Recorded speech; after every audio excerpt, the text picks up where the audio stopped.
ఓం నమో భగవతే శ్రీరమణాయ. చాలా సంతోషం నాయన. ఒక సందర్భంలో రమణ మహర్షుల వారు దృశ్యాలను గురించి మాట్లాడుతూ ఈ అభూత దృశ్యాలు లేకపోయే దానికంటే ఒక రకంగా కలగనటమే మేలు. వాళ్ళకి కలగనే వాళ్ళకి ఈ విధంగానైనా ఈ విషయాల్లో ఆసక్తి పెరుగుతుంది, కలుగుతుంది. ఏవేవో వింత ధోరణుల వైపు వెళ్ళే బదులు తమతోనే ఉన్న విషయాలని ప్రస్తావించటం మంచిది కాదా? ఇక్కడ ముఖ్యంగా విజాతీయ భావనలు వస్తూ పోతూ ఉంటాయి.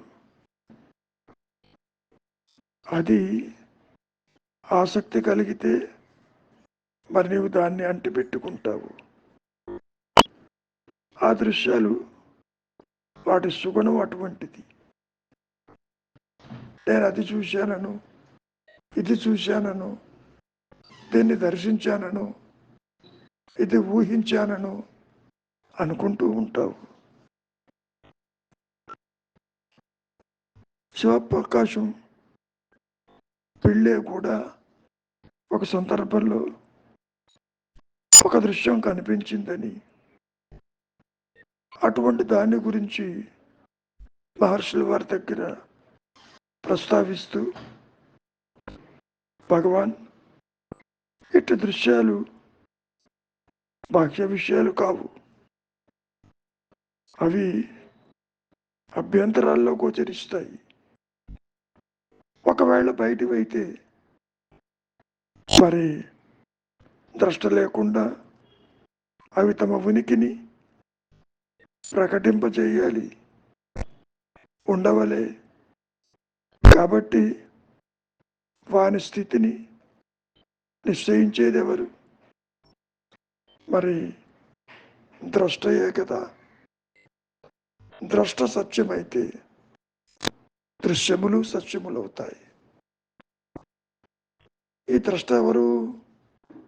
నీవే అంటున్నావు, నేను చూశాను, నేను కలగన్నాను, నేను అనుభవిస్తున్నాను అంటున్నావా లేదా? ఆ నేను నీవు గనక విచారిస్తే అది అదృశ్యమైపోయింది, లేదక్కడ. ఉన్నది నీ ఎరుకే, ఉన్నది నీ సహజత్వమే. ఆ సహజత్వము, ఆ అహం స్ఫురణ ఎన్నడూ కూడా దృశ్యము కాలేదు. అది తనకు తానుగా ప్రకాశిస్తూనే ఉన్నది కదా. ఇంకా విషయాన్ని పొగడిస్తూ ఎక్స్టెండ్ చేస్తూ వాళ్ళల్లో వాళ్ళు మహర్షిని చూడటానికి వచ్చిన వాళ్ళు మాట్లాడుకుంటూ ఉన్నారు. అందులో ఒకరు అంటున్నారు, ఎందరో విదేశీయులు వస్తారు, మన సంప్రదాయాలు వాళ్ళకి తెలియవు, అయినా మహర్షి మాటలని చాలా తేలికగా వాళ్ళు గ్రహించగలుగుతున్నారు. మనకు ఆ అవకాశం కుదరకటం లేదు. మనకు మన సంప్రదాయాన్ని ఇక్కడ ఎంతో మనం సాంప్రదాయాల జోలికి పోతున్నాం. మహర్షులు వారు చెప్పినటువంటి ఉపదేశాలు ఎంత తేలిక భాషలో చెప్పినా మనం ఆచరించలేకుండా ఉన్నాము. మన ఈ ఆచార వ్యవహారాలు అదిగో వస్తున్న విదేశీయులకి తెలియకపోయినా వారెంతో సులభంగా భగవాన్ బోధల్ని తేలికగా అర్థం చేసుకుని ఆచరించగలుగుతారు. ఇది మరి విడ్డూరం కాదా? వాళ్ళల్లో ఈ లోటు ఉన్నప్పటికీ అర్థం చేసుకొని వారు పడే ప్రయాస చూసి భగవాన్ వారి ఎడల ఎంతో సానుభూతి కలిగి ఉంటారు. మన ధర్మాల్లో సుసంపన్నులు కావున్నందున కూడా వారిని కరుణించి ఉంటారు. ఇక్కడ విశేషం ఏమిటి అంటే సాంప్రదాయాల ముసుగులో ప్రతి ఒక్కరూ వాటికి బద్ధులై ఉంటారు. ఒక కాగితం మీద అప్పటికే అక్షరాలు రాసి ఉంటాయి, ఇంకా నీవు రాయటానికి చోటు ఉండదు.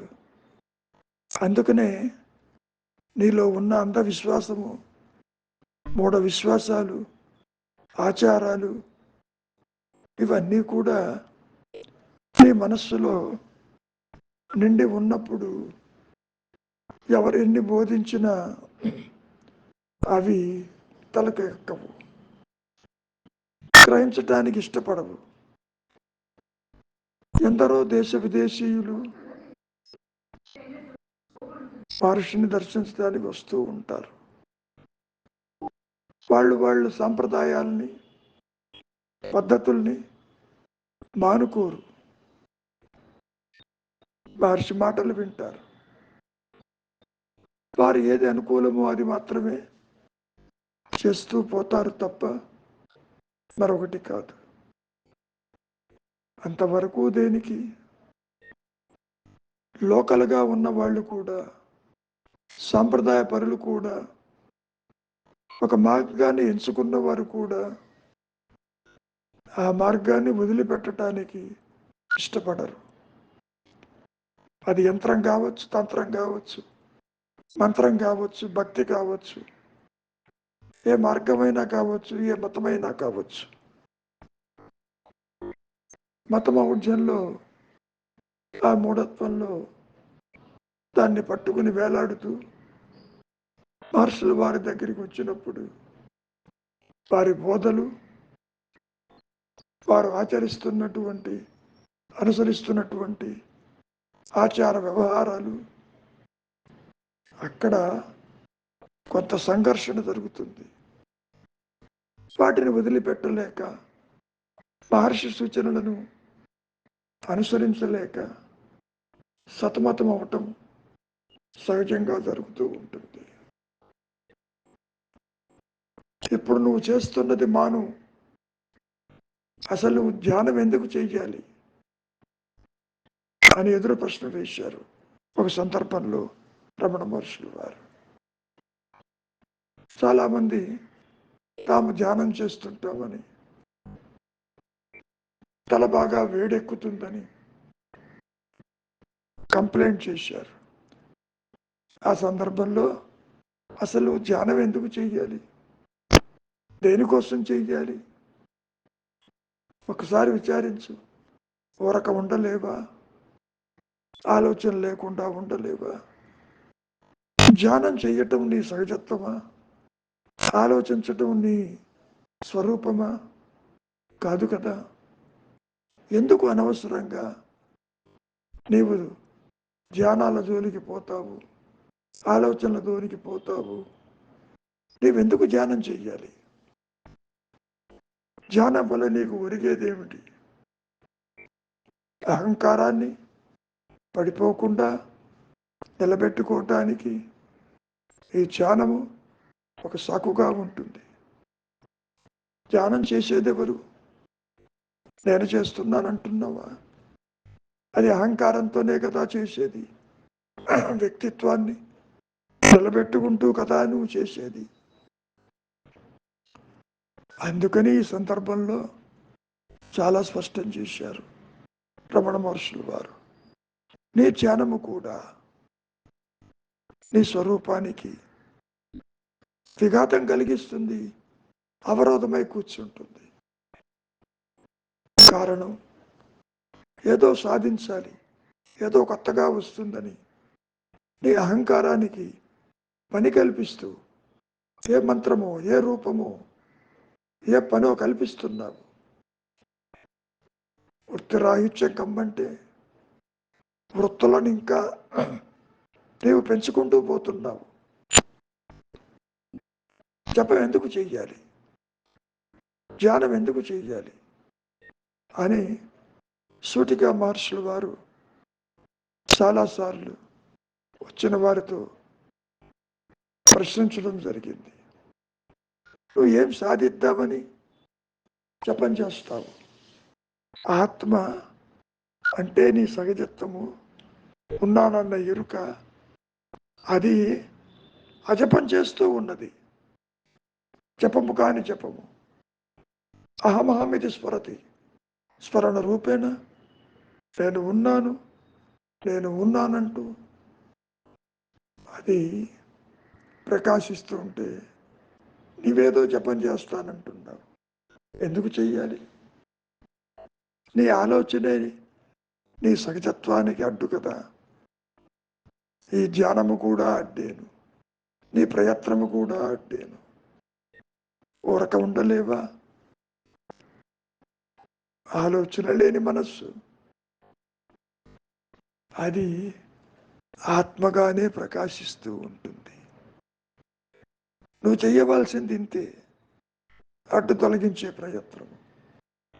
ఊరక ఉండటం, మౌనంగా ఉండటం చేతకాక, చెయ్యలేక ఏదో ఒక ఆలంబన తీసుకుని జపమని తపమని స్మరిస్తున్నావు. నువ్వు స్మరిస్తున్నంత కాలము, ఈ ఆలోచనలు నిన్ను వెంటాడుతున్నంత కాలము నీ స్వరూప జ్ఞానము అది ప్రకాశిస్తున్నా నీ స్వరూపం అని తెలియదు. కారణం నువ్వు స్మరించటమే. కనుక నీవు చెయ్యవలసింది విస్మరించు, వేటి జోలికి పోవద్దు, గతానికి తలచవద్దు. అసలు సాధనే లేదు, సాధించేది కాదు అని గ్రహించు. ఇది జనబాహుళ్యంలో మింగుడు పడని విషయం. ఏదో కర్మలు ఆచరిస్తే ఆ భగవంతుడు ప్రత్యక్షం అవుతాడని, ఆత్మదర్శనం చేసుకోవచ్చని అనుకునే వారి సంఖ్య కోకొల్లలుగా ఉంటుంది. ఎంత చెప్పినా వాళ్ళ ఆచారాలని, కర్మలని మానలేరు. విచారం చేయమంటే చెయ్యలేరు. కర్మాచరణే చాలా తేలిగ్గా అనిపిస్తూ ఉంటుంది. కారణం అవి చేసి విశ్రాంతి తీసుకోవచ్చని, వాటి ఫలితం ఉంటుందని. ఇట్లా ప్రతి ఒక్కరూ ఈ మాయను, కర్మల వైపుకి మొగ్గు చూపుతూ మహర్షుల వారిని దర్శించడానికి వచ్చినప్పుడు నన్నేం చేయమంటారో చెప్పండి, మీరు ఏ చెప్పినా చేస్తాము అనేటటువంటి స్థితిలో వారు వస్తారు. ఇప్పటికే నీవు చేస్తున్నది భారమై కూర్చుంది, ఇంకా నీవు అది చెయ్యి, ఇది చెయ్యి అని చెప్పటం నిన్ను సాధన ఉత్సులోకి తీసుకువెళ్ళటమే. ఒక్క విషయాన్ని గ్రహించండి, స్వరూప జ్ఞానము సాధించేది కాదు. కారణం సాధన చేసేవాడు లేడు. నాది నాది నేను అంటున్నావే, వాడు విచారించు. వాడు లేనప్పుడు ఏం సాధిస్తావు? నీవే అదై ఉన్నప్పుడు, కొత్తగా ఏది రానప్పుడు నీవు మరి సాధించేది ఏమిటి? నీ మూలము నీకు తెలియదు కాబట్టి వ్యక్తిత్వంతో తెలుసుకోవటానికి ప్రయత్నం చేస్తే ఎలా ఉంటుందో తెలుసా? నీడని పట్టుకోబోతే ఎలా ఉంటుందో, నా కళ్ళని నాకు చూపు అంటే ఎలా ఉంటుందో ఇది కూడా అలాగే ఉంటుంది. ఉన్నానన్న ఎరుక ఒకటే ఉంటుంది, స్వరూప జ్ఞానము కలిగి ఉంటుంది. జ్ఞాన వృత్తి చేత నేను ఉన్నానని స్మరణమయంగా తనకు తానుగా అనంతంగా ఉన్నటువంటి ఏకైక సద్వస్తువు ఆత్మ ఒక్కటే. సృష్టిలో మరే ఇతర వస్తువులకి ఆ గుణం లేదు. దేహం చెప్పిందా ఉన్నట్టు, జగత్తు చెప్పిందా, దైవం చెప్పాడా, ఇవన్నీ నీ భావనలే కదా. కాబట్టి భావశూన్య స్థితికి రా, నిశ్చలంగా ఉండు. ఏమీ చెయ్యొద్దని చెబుతుంటే నేను అది ఇచ్చేస్తానంటూ మరి పరిగెడితే నేనేం చెప్పేది అంటూ మౌనం వహించారు మహర్షులు వారు. మంచిది, మౌనమే శరణ్యం.